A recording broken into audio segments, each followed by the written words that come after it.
Assalamu alaikum, Sir Khurram Kashan is here, my friends and my students. Today I will discuss the account topic, accounting, one of the most important concept, that is single entry. Initially, you have already studied that about the double entry system, but now one of the important topic, that is what is single entry. So shall we start?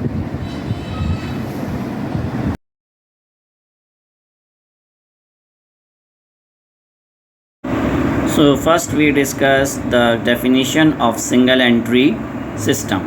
According to Coyer, it is a system of bookkeeping in which, as a rule, only records of cash and personal accounts are maintained. It is always incomplete double entry system, varying with circumstances. इसका मतलब ये हुआ कि single entry एक book keeping system है जिसके कुछ particular rules हैं और कैश और पर्सनल अकाउंट को उसमें रिकॉर्ड किया जाता है और बहुत ज़्यादा इसमें एस्पेक्ट्स, डुअल एंट्री सिस्टम के एस्पेक्ट्स को फोकस नहीं किया जाता. सिंपली जो भी इनिशियल रिकॉर्ड्स होते हैं उसके ज़रिए हम फाइनल रिकॉर्ड्स तक पहुंचते हैं.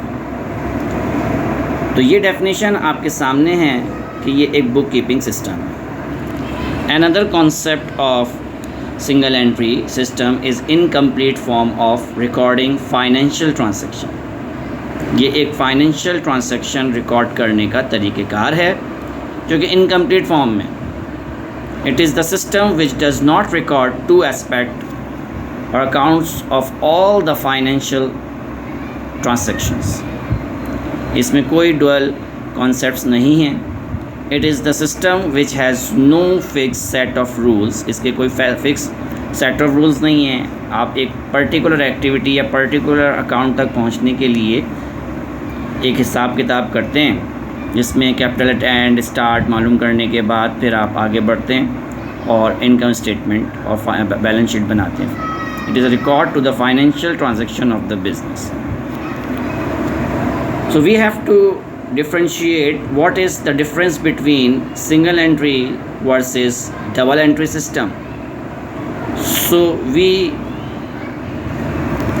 already know about double entry system. Double entry system क्या होता है? Both debit and credit aspect of all transactions are recorded. यानी डबल एंट्री सिस्टम में डेबिट क्रेडिट एस्पेक्ट के पॉइंट ऑफ व्यू से ट्रांजैक्शंस को रिकॉर्ड किया जाता है, जबकि सिंगल एंट्री सिस्टम में it is a mixture of double entry, one entry और नो एंट्री. यानी इसके अंदर कोई एंट्री सिस्टम नहीं होता बल्कि कैलकुलेशन और स्टेटमेंट्स होती हैं और इस तरह से कैलकुलेशन होती है कि प्लस माइनस करके हम चीज़ों को आइडेंटिफाई कर सकें. Various subsidiary books are maintain. Double entry system में सब्सिडरी बुक्स जो है वो मेंटेन की जाती हैं, जबकि सिंगल एंट्री सिस्टम में कोई सब्सिडरी बुक्स मेंटेन नहीं होती. सिर्फ कैश बुक सब्सिडरी मेंटेन होता है. इसके अलावा ledger contains personal, real and nominal accounts, जबकि सिंगल एंट्री में लेजर कंटेन पर्सनल अकाउंट होंगे. Preparation trial balance is possible. यानी डबल एंट्री सिस्टम में ट्रायल बैलेंस बनता है, जबकि सिंगल एंट्री सिस्टम में क्योंकि डुअल कॉन्सेप्ट नहीं होता तो इसमें कोई ट्रायल बैलेंस नहीं बनता. इसके अलावा trial balance, profit and loss, ये सब बनता है. तो अब हम देखते हैं कि कंप्यूटेशन ऑफ कैपिटल स्टार्ट और कैपिटल एंड कैसे कैलकुलेट किया जाता है. इसमें सबसे पहले तो आप कॉलम्स को फोकस कर लीजिए. 5 कॉलम्स बनाए जाते हैं जिसमें सबसे लेफ़्ट हैंड साइड पे पर्टिकुलर्स, जनवरी 1, दिसंबर 1, इस तरह है. एसेट्स दिए हुए हैं, कैश, बैंक, अकाउंट रिसीवेबल जिसे डेटर्स भी कहा जाता है, merchandise inventory, stock, building, machinery, furniture और कोई भी प्रीपेड अगर आ जाए जिसे अनएक्सपायर्ड भी कहते हैं, वो सब टोटल एसेट के तौर पे ऐड हो जाता है. सबसे पहले टोटल एसेट फाइंड आउट किए जाते हैं और फिर लाइबिलिटीज़ फाइंड आउट की जाती हैं. लाइबिलिटीज़ में accounts payable, creditors, bank overdraft, any payable, bank loan, unearned